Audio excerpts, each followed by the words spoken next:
Certa feita, o sábio Salomão, em Provérbios capítulo 30, verso 4, fez a seguinte indagação: qual é o seu nome? Qual é o nome de seu filho, se é que sabes? Este é o tema de nosso estudo.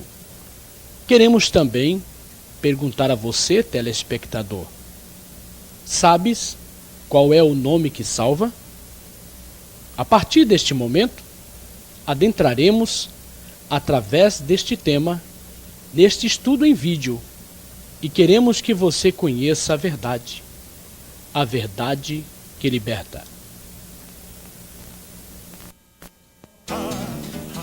A verdade que liberta.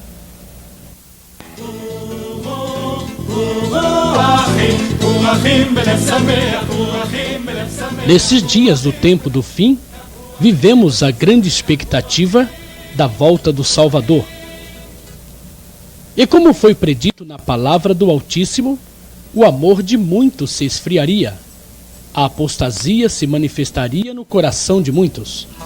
Surgiriam falsos profetas, falsos mestres, que introduziriam dissimuladamente heresias destruidoras ao ponto de renegarem o soberano Salvador que os resgatou. O mundo vive em torno da grande mentira que predomina sobre os homens na face desta terra. O diabo, o pai da mentira, usa suas estratégias satânicas para aprisionar os homens nos seus laços do engano. Foi através do uso da mentira que esse ser enganou nossos pais no jardim do Éden e continua naquilo que lhe é peculiar, a mentira, procurando a quem possa tragar.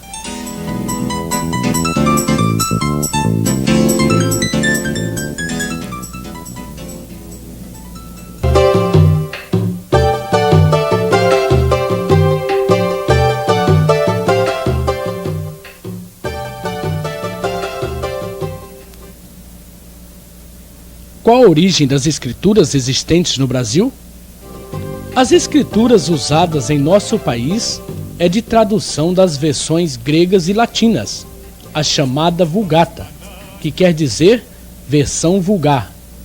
A chamada tradução Vulgata, feita no final do quarto século de nossa era, por Jerônimo, é uma revisão dos manuscritos gregos mais antigos. Tornou-se texto oficial latino do Novo Testamento a partir do Concílio de Trento, em 1546. A Vulgata é considerada a tradução oficial da Igreja Católica Romana. Infelizmente, nesta tradução, há acréscimos e retiradas de palavras, textos e orações completas, por parte dos tradutores. As Bíblias usadas em nosso país procedem desta tradução católica, efetuada pelo ex-padre João Ferreira de Almeida. No mesmo ano em que ocorreu o concílio, o Papa Paulo III ordenou que fosse incluído na tradução outros 7 livros apócrifos.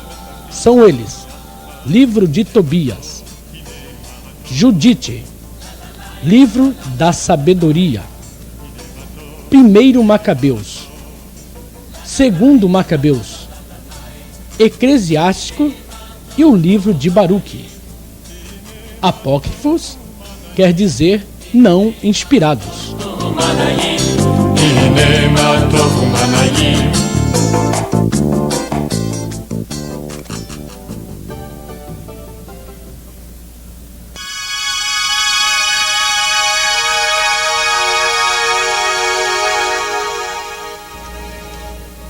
O mundo está contaminado pelo poder da mentira que reina sobre a face desta terra.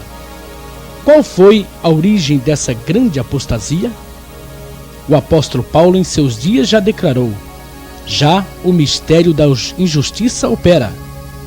Em um sistema político-religioso, mistificado de verdade, mas repleto de mentiras, Satanás tem operado 24 horas por dia para manter o homem em sua ignorância, mantendo-o no cativeiro do engano. A grande batalha deste ser, no entanto, foi para que a grande verdade do plano da salvação do Altíssimo não fosse manifesto. enquanto as profecias eram dadas pelo Senhor a respeito do Salvador, o diabo usava suas estratégias para que seu nome fosse profanado, como vemos no livro de Ezequiel, capítulo 36, versículo 20, parte A. Em chegando as nações para onde foram, profanaram o meu santo nome. Mas qual era o nome que o povo judeu havia profanado? Durante todo o tempo da história da humanidade, o homem procurou interpretar o tetragrama sagrado. Na tradução do Velho Testamento, feito por aproximadamente 70 hierrodeus, chamado Septuaginta, muitos nomes foram apresentados como sendo a transliteração do tetragrama. Nomes como Jeová, Iavé, Javé, Iahvé, Iehová e muitos outros foram apresentados como sendo o nome sagrado do Eterno. O verdadeiro significado do tetragrama hebraico, a transliteração YHWH, que ao ser acrescentadas as vogais massoréticas, se tornou o nome sagrado Yahushua. Este nome sagrado nunca teve nenhuma familiaridade com os nomes errados apresentados pelos homens. Por exemplo, o Filho do Altíssimo, em João, capítulo 17, versículo 11 e 12, diz: Já não estou no mundo, mas eles continuam no mundo, ao passo que eu vou para junto de ti.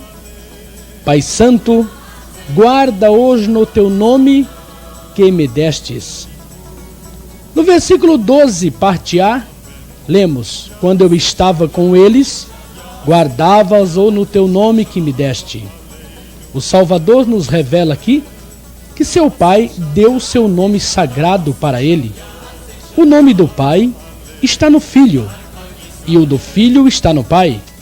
Diante desses fatos, Salomão formula maravilhado a seguinte pergunta em Provérbios capítulo 30, verso 4. Qual é o seu nome? E qual é o nome de seu filho? Se é que sabes. O filho e o pai não têm nomes diferenciados. O Filho do Eterno herdou todas as coisas de seu pai, inclusive o seu nome sagrado.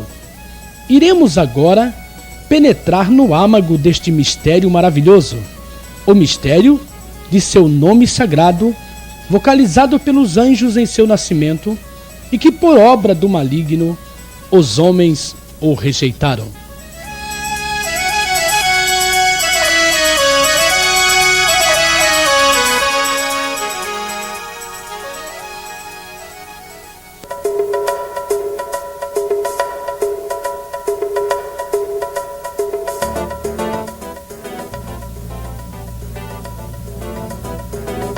Como observamos, o Filho do Eterno recebeu o nome do Pai.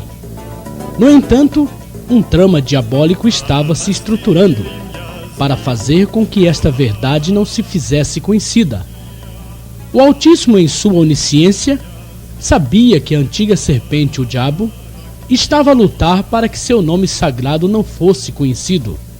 Sabedor disto, o Eterno anunciou aos seus profetas, durante todo o tempo, as profecias concernentes a esta ação maligna. Satanás levantaria pessoas para sua obra, a obra de ocultar o poder que há no nome sagrado do Eterno. Em Jeremias, capítulo 23, verso 27, encontramos indícios dessa ação perniciosa, os quais cuidam que farão que o meu povo se esqueça do meu nome, pelos sonhos que cada um conta ao seu companheiro, assim como seus pais esqueceram do meu nome por causa de Baal. O inimigo é perito em mistificar a mentira em verdade e a verdade por mentira. Pessoas inescrupulosas, usadas por Satanás, cuidariam em fazer com que o povo escolhido esquecesse o nome sagrado do Salvador.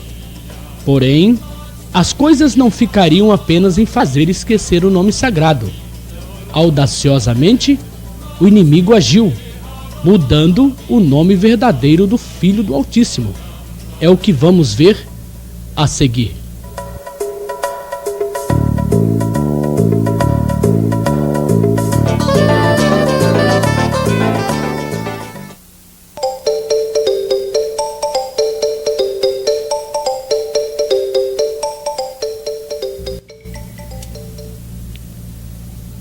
Em Jeremias 11:19 lemos: Eu era como o manso cordeiro que é levado ao matadouro, porque eu não sabia que tramavam projetos contra mim, dizendo: Destruamos a árvore com seu fruto, a ele cortemo-lo da terra dos viventes, e não haja mais memória do seu nome. Esta profecia de duplo sentido, prevendo que o Salvador, o Cordeiro do Altíssimo, seria cortado da terra dos viventes, porque ele é a videira verdadeira e o seu fruto é a salvação, deveria ser retirado. Seu nome deveria ser esquecido.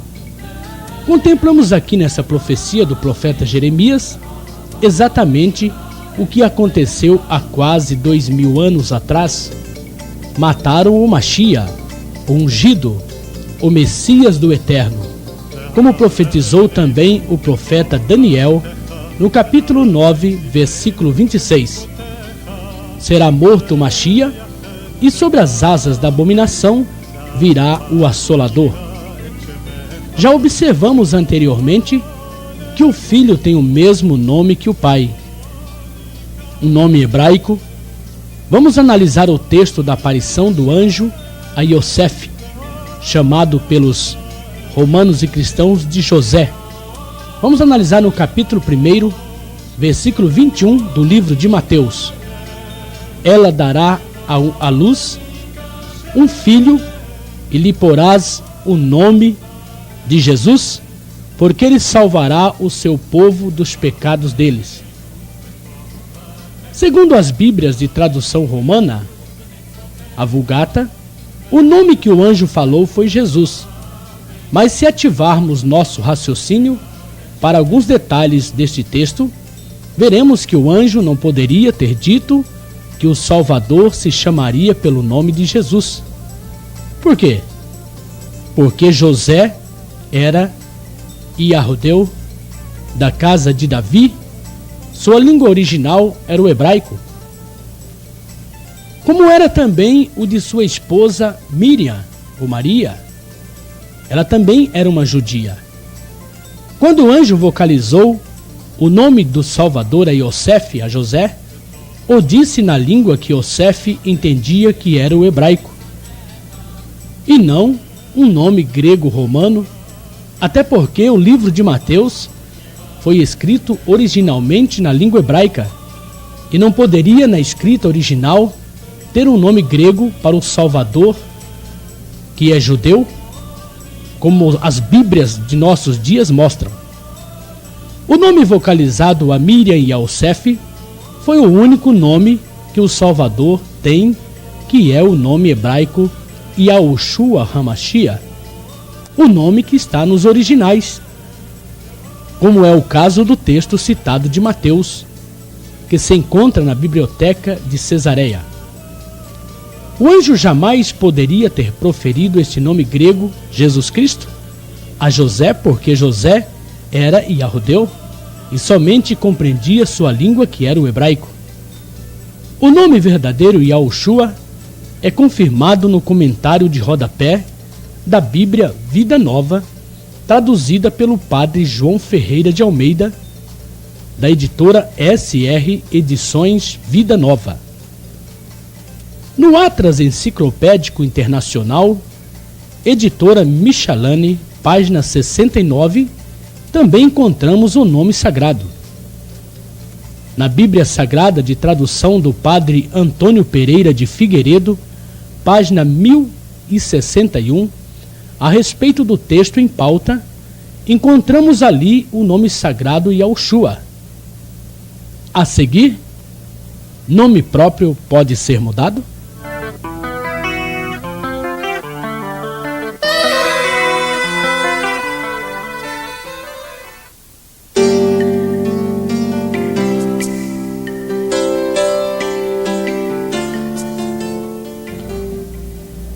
O nome de uma pessoa é algo muito importante.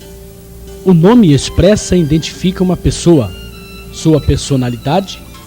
Através do nome, uma pessoa é conhecida, realiza seus negócios e obtém seus documentos. Mas é lícito que o nome de alguém seja mudado? Segundo a legislação de cada país, fraudar o nome de alguém é crime de falsa ideologia. O nome de uma pessoa tem seu valor aonde quer que ela esteja. Nome é mundial. Digamos que alguém se chame Pedro em nosso país e venha a se mudar para os Estados Unidos. Seu nome permanecerá sendo Pedro, mesmo que a pronúncia se alterou para Peter. Se você é brasileiro e viaja para o exterior, digamos por exemplo para a França, ao chegar na alfândega daquele país, irão pedir seu passaporte e no seu passaporte estará o seu nome e a sua nacionalidade do país a que você pertence. Não é porque você está em outro país que irão mudar o seu nome. Quando o presidente americano Bill Clinton vem ao Brasil, ele não recebe um nome português. Só porque saiu dos Estados Unidos e veio visitar o Brasil, seu nome continua sendo Bill Clinton. Por quê? Porque nome próprio não pode ser traduzido, somente pode ser transliterado. Por exemplo, o nome português João, no inglês, é transliterado para John. No entanto, João e John é o mesmo nome, não são dois nomes. É o mesmo nome transliterado para idiomas diferentes. O mesmo acontece com o nome Maria em português, que transliterado se pronuncia Mary e que no hebraico é Miriam. O nome, quando é transliterado para outro idioma, não perde seu significado. Como vemos, é crime mudar nomes. É crime fraudar. É crime mudar nomes. Mas se nome não pode ser mudado, por que mudaram o nome do Filho do Eterno? O Salvador disse para a samaritana no poço de Jacó: vós adorais o que não conheceis, nós adoramos o que conhecemos, porque a salvação vem dos Yahudéus. João 4:22. Ele é Yahudeu, ele nasceu na Yahudeia, em Belém, portanto, é lógico que seu nome seria um nome hebraico. De um país para o outro, o nome pode ser mudado? Observe na capa deste livro, traduzido pela obra missionária chamada da Meia-Noite, que todo o texto foi traduzido, mas os nomes dos autores desta obra permaneceram em sua forma original. Se nome pode ser mudado ou traduzido, por que não fizeram a tradução também dos nomes dos autores? Nomes próprios não podem ser traduzidos. Mas por que mudaram, afinal, o nome do Filho do Criador? Quem, afinal, fez isto? É o que iremos ver no próximo bloco.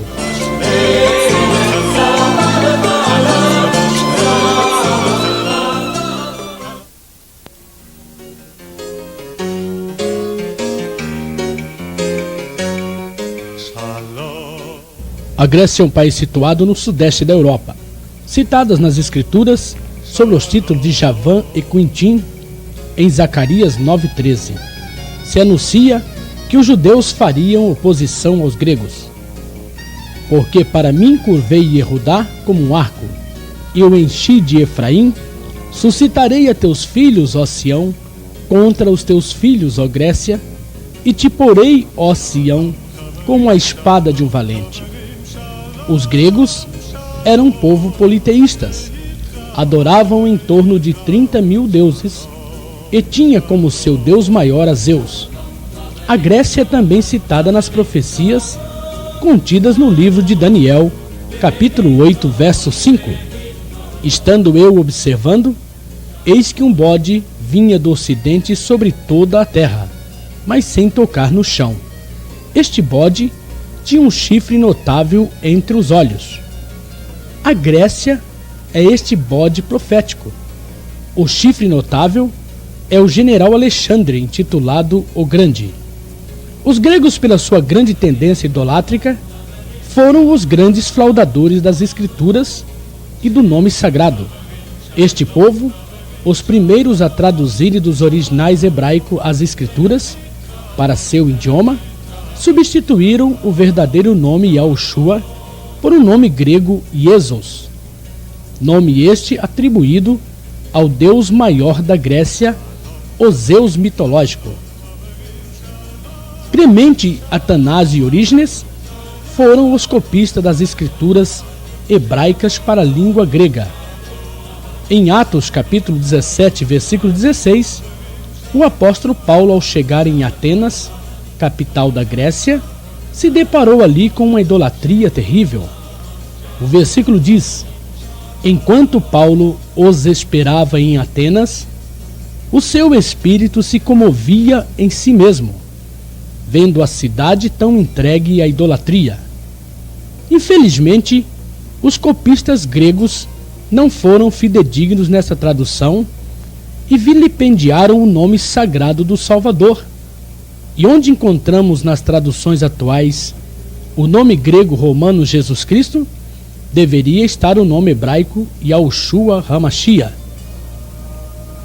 O nome grego Jesus foi formado das letras do alfabeto grego. O iota, também usada como Z, a letra eta, a letra sigma, a letra omicron, a letra upsilon e novamente a letra grega sigma, formando com isto o nome de mais um deus grego falso chamado Iesos.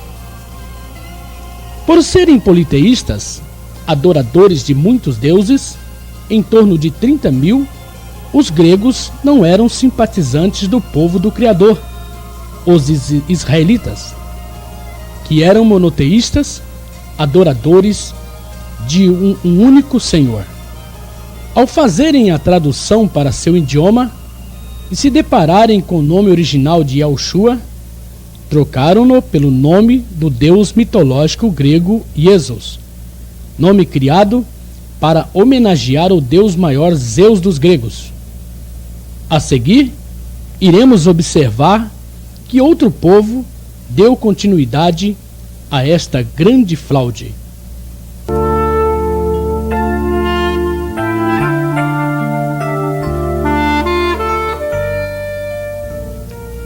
Os romanos herdaram quase todas as coisas da cultura e costumes dos gregos. Por serem também um povo extremamente idólatra, observamos o relacionamento existente entre romanos e os gregos, e afinidade também entre os seus deuses. O Zeus, o deus grego, considerado como o deus maior da Grécia, é adorado pelos romanos como Júpiter. A deusa Hera é o Juno romano.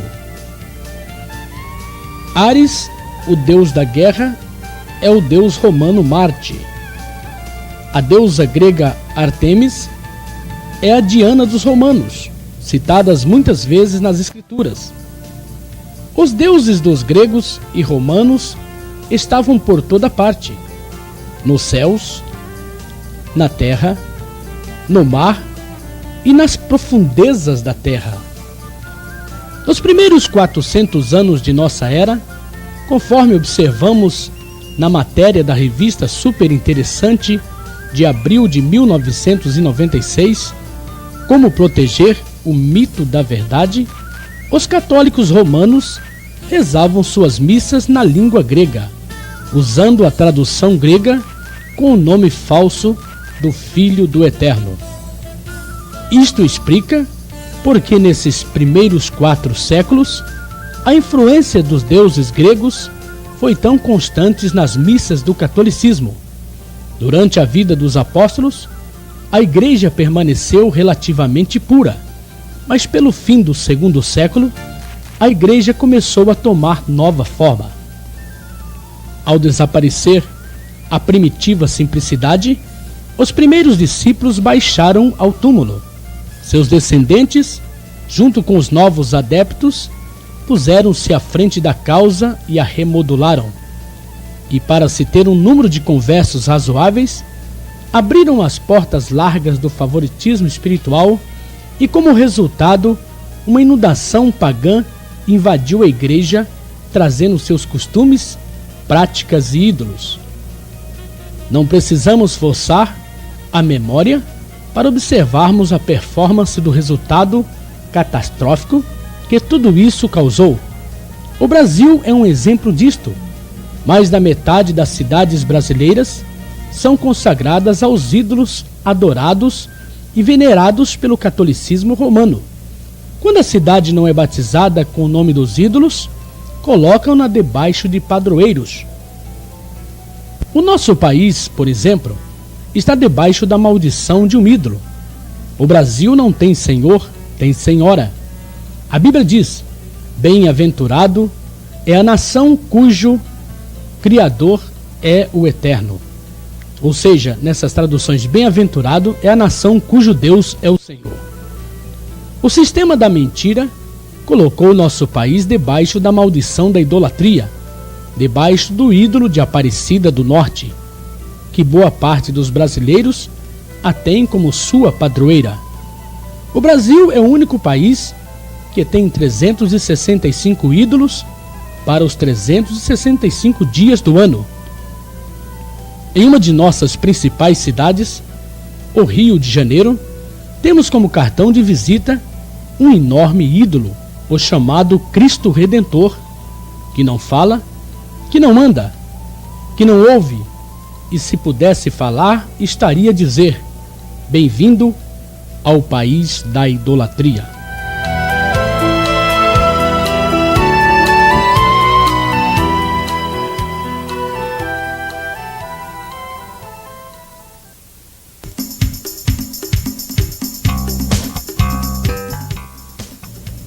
Como já observamos, os gregos foram os responsáveis pelas mudanças do nome sagrado Yahushua para o nome grego Jesus. Já observamos também que até os primeiros 400 anos de nossa era, os romanos usavam a tradução grega para rezar em suas missas, usando a tradução com o nome falso do Filho do Eterno. Cumpriu-se, portanto, algumas profecias que o nome do Filho do Criador, o nome Yahushua, seria esquecido, como por exemplo, Jeremias capítulo 11, verso 19, parte B. Destruamos a árvore com seu fruto, a ele cortemo-lo da terra dos viventes, e não haja mais memória do seu nome. O salmista Davi escreveu: até quando, ó Senhor, continuará a vituperar o adversário? Acaso o inimigo continuará para sempre tratar o seu nome com desrespeito? Salmo 74, verso 10.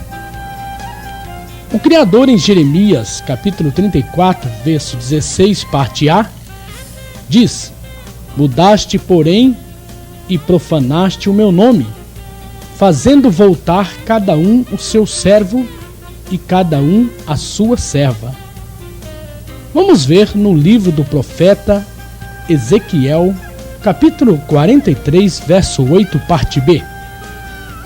Contaminaram meu santo nome com as abominações que faziam, por isso eu os consumi na minha ira. O povo latino-romano, o império considerado por muitos como sendo o império mais poderoso da terra, denominado como Roma, exerceu e abusou de todo o seu poder para destruir a igreja primitiva. Diante das impostações terríveis deste clero, a igreja primitiva durou até o ano 313 de nossa era. Através deste povo é que Yahushua foi tirado da terra dos viventes.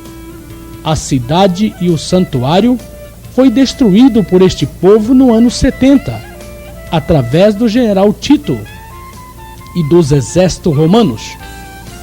Grandes perseguições sofreu a igreja de Yahushua, nestes primeiros 4 séculos da história. Não iremos narrar com detalhes, devido ao tempo que dispomos, mas queremos registrar neste estudo a mais terrível de todas as perseguições, que ocorreu no governo de Diocleciano, entre o ano 303 ao ano de 310, quando este imperador expediu um edito ordenando que todas as escrituras fossem queimadas. Com isto, a igreja sofreu a indução de traduções duvidosas, de conversões duvidosas, como foi a de Constantino, filho de Diocleciano. No final do 4º século, um papa por nome Dámaso, exatamente no ano 383, comissionou a Jerônimo para efetuar a tradução das escrituras gregas para o latim. Roma já usava a tradução grega por aproximadamente 380 anos, com o nome adulterado Iesos. Ao traduzir na chamada Vulgata Romana, Jerônimo mudou o nome grego Iesos para o nome romano Jesus.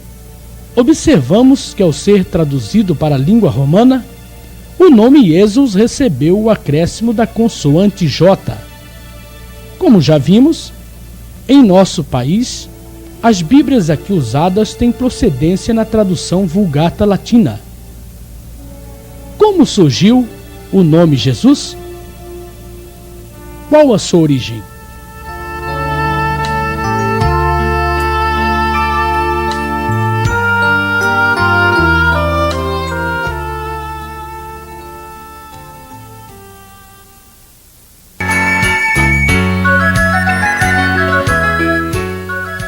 Ao traduzir das escrituras gregas e criando sua própria tradução, a chamada Vulgata, Jerônimo efetuou uma remodelagem gramatical, servindo-se dos cânones gregos, onde o nome já estava substituído, pois Jerônimo não usou os originais hebraicos com o nome original Yahushua.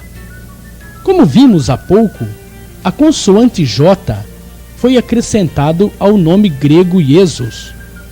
Extraiu-se o iota grego da palavra Iesus e acrescentando em seu lugar o J romano, formando com isto, na tradução Vulgata, a palavra grega latina Jesus. Mais tarde, uma nova remodelagem foi feita para o latim, onde este nome foi assimilado para o nome Iesivis, que tem suas origens no Iesus dos gregos. Os latinos romanos usavam na sua língua original a consoante V no lugar da vogal U. Observe na ilustração do século XII, denominada Cristo em Majestade, de um saltério para a abadia em Londres, vemos claramente o V sendo usado em lugar do U, no nome latim Iesivis. Na parte inferior esquerda e direita da ilustração, o mesmo acontece com os nomes Marcos e Lucas, ambos com a consoante V no lugar das vogais. Nesta gravura, em outras tantas, observamos que o povo itálico sabem que o Iesivis é o mesmo Iesus, ou Iesus dos gregos. Como os romanos foram 100% influenciados pela cultura religiosa dos... O Brasil teve uma total influência religiosa do povo itálico. Tanto isto é realidade, que as Bíblias usadas em nosso país são provenientes da tradução romana, a Vulgata de Jerônimo. O padre português João Ferreira de Almeida, mais tarde convertido à fé evangélica, foi quem traduziu em 1676 a Vulgata Latina para a língua portuguesa. Mais uma remodelagem gramatical foi feita nesta tradução. Do Jesus romano foi extraída a vogal O, tornando-se na tradução portuguesa de João Ferreira de Almeida o nome grego romano Jesus, nome este adorado por todos os habitantes da terra, como Apocalipse capítulo 13, verso 8 profetiza: e adorá-la-ão todos os que habitam sobre a terra, aqueles cujos nomes não foram escritos no livro da vida do Cordeiro, que foi morto desde a fundação do mundo.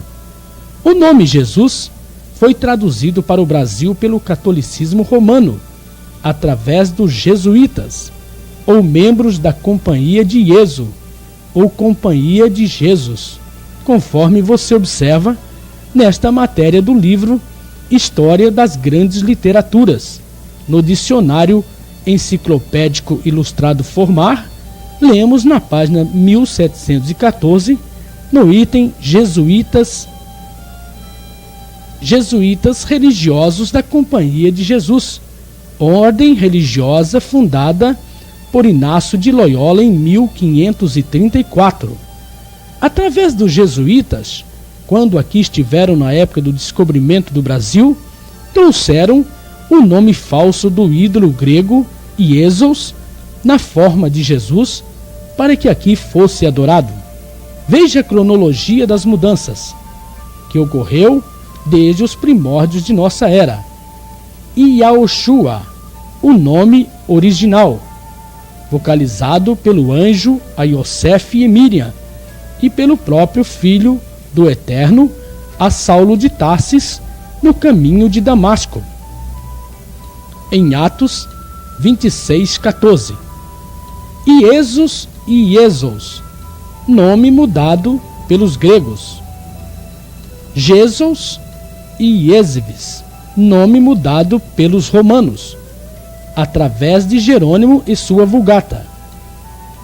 Jesus, nome mudado pelo padre português João Ferreira de Almeida e trazido pelos portugueses para nosso país.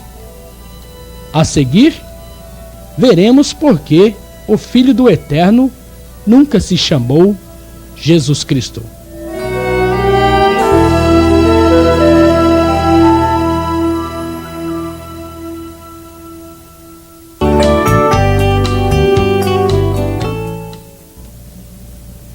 Nessa parte desse estudo, iremos ver através de alguns fatos comprobatórios porque o nome do Salvador nunca poderia ter sido Jesus Cristo.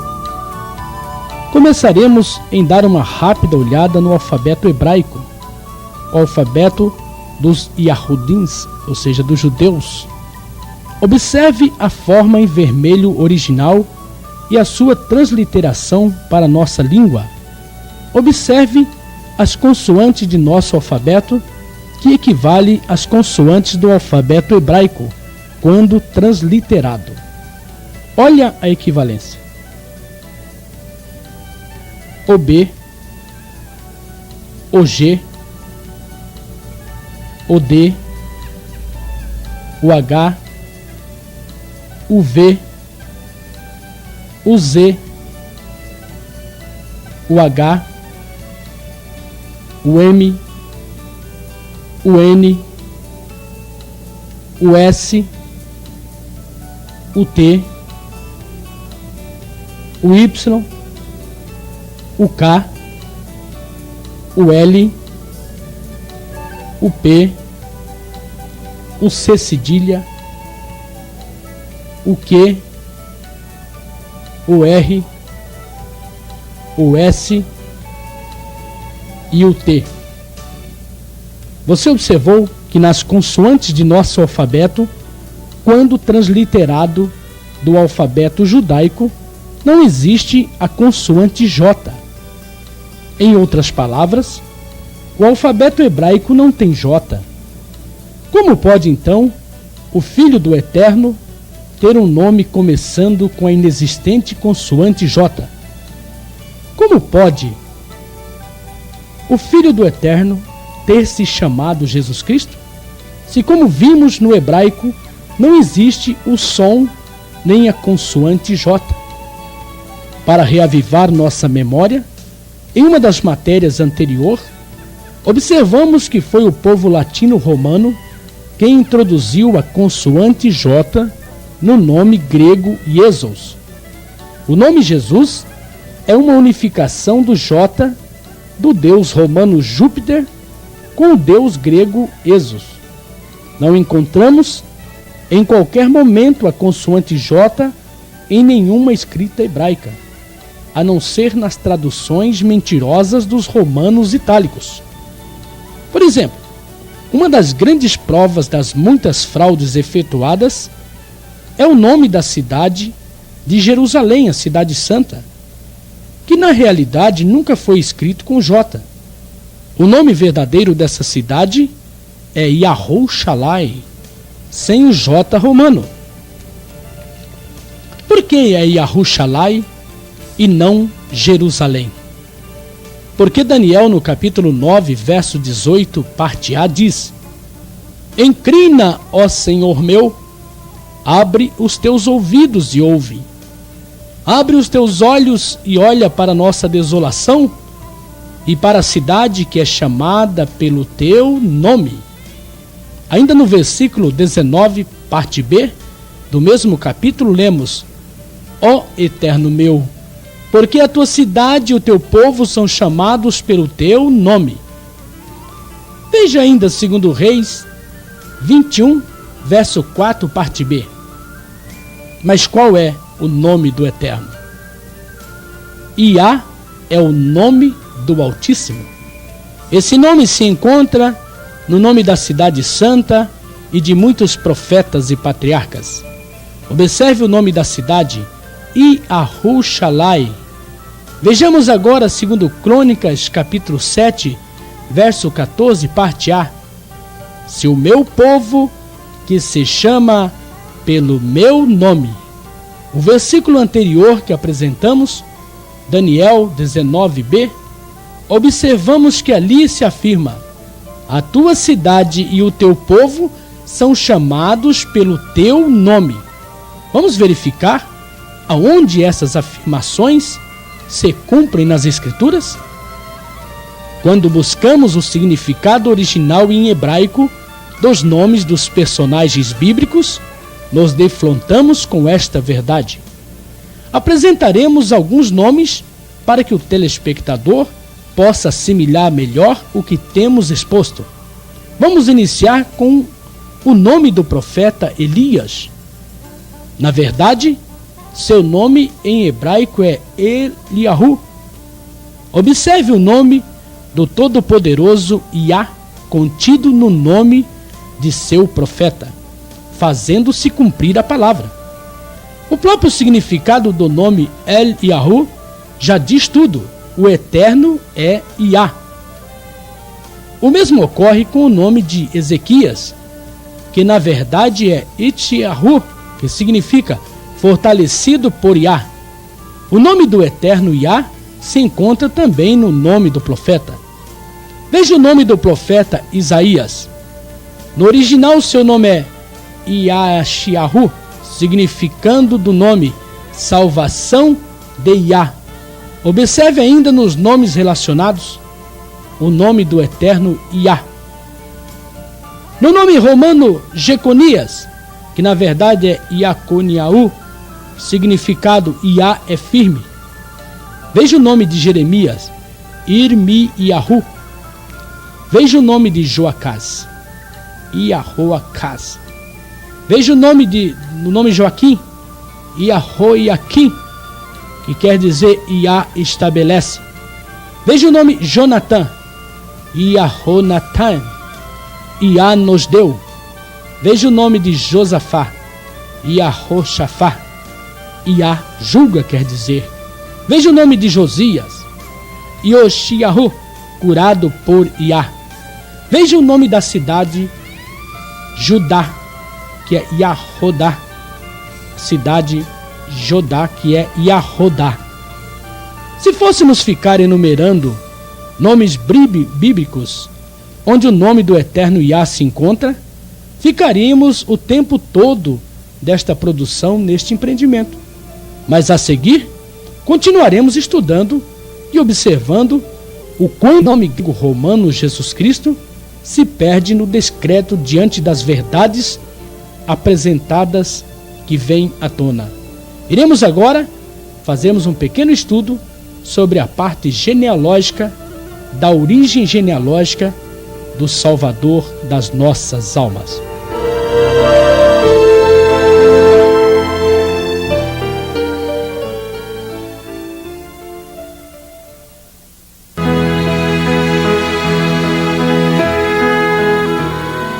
tem Yahushua suas raízes genealógicas na Grécia? Quando elaboramos um estudo genealógico a respeito do Salvador, a verdade de suas origens vem à tona. Ao analisar o texto de Apocalipse capítulo 5, verso 5, o Salvador Yahushua é chamado o leão da tribo de Yahudá, a raiz de Davi. Vamos analisar um pouco a história sobre a tribo de Yahudá? Esta quarta tribo se originou do quarto filho de Jacó, um dos 12 filhos do patriarca. Veja Gênesis 35, 23. O rei Davi reinou sobre esta tribo por 7 anos e meio. O Salvador Yahushua tem suas raízes genealógicas nessa tribo. Veja Mateus, capítulo 1, verso 3. Yahudá gerou de Tamar a Pérez, e Pérez a Zerá. Pérez gerou a Esrom, Esrom a Arão. Observe Lucas, capítulo 3, verso 34. Yahudá, filho de Jacó, Jacó, filho de Isaque, Isaque, filho de Abraão, este filho de Terá, filho de Naor. O autor da Epístola aos Hebreus, no capítulo 7, verso 14, revela a procedência genealógica do Salvador. Pois é evidente que nosso Senhor procedeu de Yahudá, tribo a qual Mosheia nunca atribuiu os sacerdotes. Veja o segmento genealógico em Isaías, capítulo 11, verso 1. Do trono de Jessé, sairá um rebento, e das suas raízes um renovo. Veja Jeremias, capítulo 23, verso 5, parte A. Eis que vem dias, diz o Senhor, em que se levantará Davi um renovo justo. Todos os indícios nas Escrituras nos levam a um Salvador totalmente yahudeu. Lucas, capítulo 2, verso 11, nos dá o local de seu nascimento. É que hoje vos nasceu na cidade de Davi o Salvador, que é o Mashiach, o Senhor. Observe Lucas, capítulo 2, verso 4, parte A. Iosef também subiu da Galileia, da cidade de Davi, chamada Belém. Veja ainda a declaração do próprio Yahushua em Apocalipse, capítulo 22, verso 16, parte B. Eu sou a raiz e a geração de Davi. Quando Herodes quis saber onde nasceria o Salvador, os sacerdotes e escribas prontamente lhe responderam: em Belém da Yehudéia. Responderam eles: porque assim está escrito por intermédio do profeta. Mateus 2,5. O profeta de que os sacerdotes falaram foi o profeta Miqueias, que profetizou: E tu, Belém, terra de Yahudá, não és de modo algum menor entre as principais de Yahudá, porque de ti sairá o guia que há de apacentar a meu povo Israel. Miqueias, capítulo 5, verso 2, parte A. Por fim, declaramos a afirmação do eterno Yahushua à mulher samaritana no poço de Jacó, no capítulo 4, verso 22, parte B. Porque a salvação vem dos yahudeus. Diante desses fatos, afirmamos que o Salvador é yahudeu, o Salvador é judeu. Ele é da tribo de Yahudá, da tribo de Judá, raiz de Davi. Nasceu em Belém e não tem nenhuma raiz genealógica com os deuses e ídolos gregos e romanos.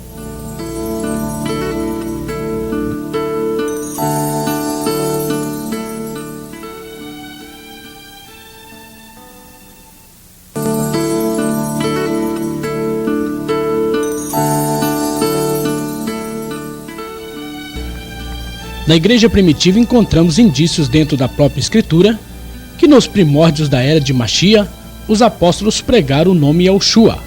O próprio Salvador revelou seu nome sagrado a Saulo de Tarsis no caminho de Damasco, em Atos 26:14. Observe neste texto que as Escrituras afirmam que o Salvador Yahushua falava com Saulo na língua original hebraica. Como o nome próprio não pode ser mudado, é racional deduzir que o Machia revelou ali seu único nome verdadeiro. Ele, como Yahudim, ou seja, judeu, jamais daria o nome grego Jesus como sendo seu nome a Paulo. Ao ser comissionado por Yahushua, Paulo certamente pregou o nome Yahushua. Veja Atos 9:15. Mas Yahushua lhe disse: vai, porque este é para mim um instrumento escolhido para levar o meu nome perante os gentios e reis, bem como perante os filhos de Israel. Em qual nome o Salvador ordenou que se pregasse? No seu nome.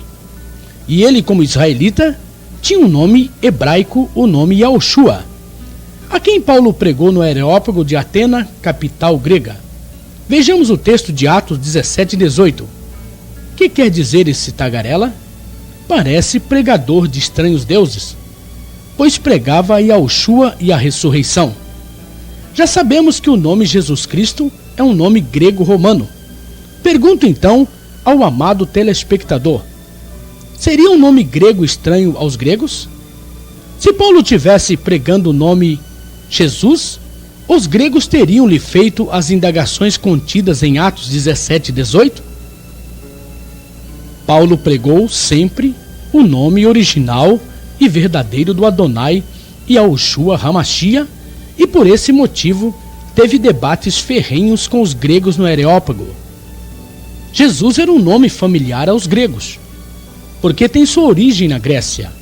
Observe que em Atos 17:23, Paulo afirma categoricamente que os gregos não conheciam o nome verdadeiro do Salvador Yahushua HaMashiach, pois Paulo diz: encontrei um altar no qual está escrito: ao Deus desconhecido. Esse, pois, que adorais sem conhecer, é precisamente aquele que eu vos anuncio. Os gregos não conheciam o Salvador que Paulo pregava. Muitos gregos tinham o nome Jesus. Por exemplo, em Atos 13:8, um elemento chamado Elimas, ou mágico, na verdade tinha o nome de Jesus, ou melhor, Bar Jesus. A Sociedade Bíblica do Brasil, em um de seus livretos intitulado Natureza e Propósito da Bíblia na Linguagem de Hoje, página 9, faz um interessante comentário a respeito do nome do latrocida Barrabás. Esta instituição afirma que, na verdade, o primeiro nome de Barrabás era Jesus.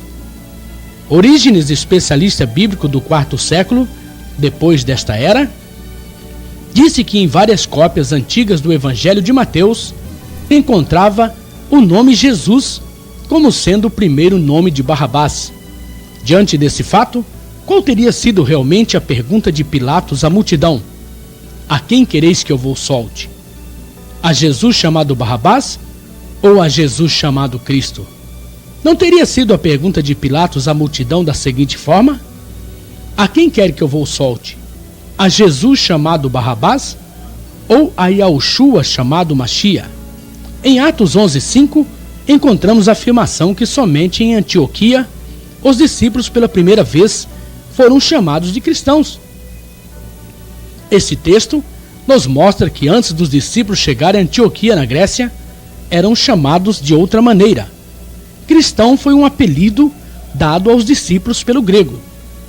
Na verdade, os discípulos antes de chegarem a Antioquia eram chamados pelo nome hebraico de Merishim, ou seja, messianistas. Vamos ver a seguir uma sequência de versículos bíblicos que demonstram realmente o que ocorreu com o nome sagrado Yahushua. As Escrituras nos afirmam que o nome do Salvador é eternamente e nunca poderia ser mudado. Este é o meu nome eternamente, e assim serei lembrado de geração em geração. Êxodo 3:15, parte B. No livro do profeta Isaías, capítulo 63, verso 12, parte B, lemos: que fendeu as águas diante deles, criando para si um nome eterno. Yahushua é o nome eterno do Salvador. Ninguém no céu ou na terra, em lugar algum, tem o direito de mudar o nome que é para sempre. Em Êxodo 9:16b, encontramos nesse versículo a afirmação de que o nome Yahushua é universal, e para que seja o meu nome anunciado em toda a terra. Moshe recebeu no Sinai, junto com as tábuas da lei, o nome do eterno Salvador.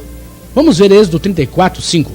Tendo o Senhor descido na nuvem, ali esteve junto dele e proclamou o nome do Senhor. Seu nome não deve nunca ser profanado. Nem profanarás o nome do teu Iá. Eu sou o Senhor, diz Levítico 18:21. Já na época dos apóstolos, o nome Yahushua era blasfemado por muitos. Vamos ler Tiago 2:7. Não são eles os que blasfemam o bom nome que sobre vós foi invocado? A mudança fraudulenta do nome sagrado foi anunciado profeticamente. Vejamos Salmo 109:13. Desapareça sua posteridade e na seguinte geração se extinga o seu nome. Seu nome seria conhecido, por isso o meu povo saberá o meu nome. Isaías 52, verso 6, parte A. Serão rejeitados e perseguidos aqueles que conhecem o seu nome. Isaías 66, verso 5, parte A. Vossos irmãos que vos aborrecem e que para longe vos lançam por causa do vosso amor ao meu nome. Serão salvos aqueles que invocar o seu nome. E acontecerá que todo aquele que invocar o seu nome será salvo. Joel 2:32. Yahushua chamou um povo para seu nome. Atos 15, verso 4, parte B. A fim de constituir, dentre eles, um povo para o seu nome. Um povo conservou e conservará o nome único de Yahushua. E que conservas o meu nome e não negaste a minha fé. Apocalipse 2, verso 13, parte A. Os que servem a Yahushua são os vencedores da besta, da imagem e do número do seu nome. Vi como que um mar de vidro, mesclado de fogo, e os vencedores da besta, da sua imagem e do número do seu nome. Apocalipse 15, verso 2. O nome Yahushua é o selo da salvação, tendo nas frontes escrito o seu nome e o nome de seu pai. Apocalipse 14, verso 1, parte B. Qual será o nome que os 144 mil israelitas pregarão na grande tribulação? Será que os Yahudins, os chamados judeus, virão anunciando o nome grego como seu salvador? Ou anunciarão o nome do salvador Yahudim, o nome do salvador judeu, Yahushua HaMashiach? Naquele dia, no grande dia de Yahushua, iremos saber a diferença do justo para o injusto, da verdade para a mentira, do real para o que é falso. Naquele dia contemplaremos sua face, e em nossas frontes estará o nome dele, o nome Yahushua. E para você que nos acompanhou nesse estudo, faço o veemente convite de Apocalipse 18:4. Sai dela, povo meu, para não serdes cúmplices em seus pecados e para não participares dos seus flagelos. A decisão é toda sua.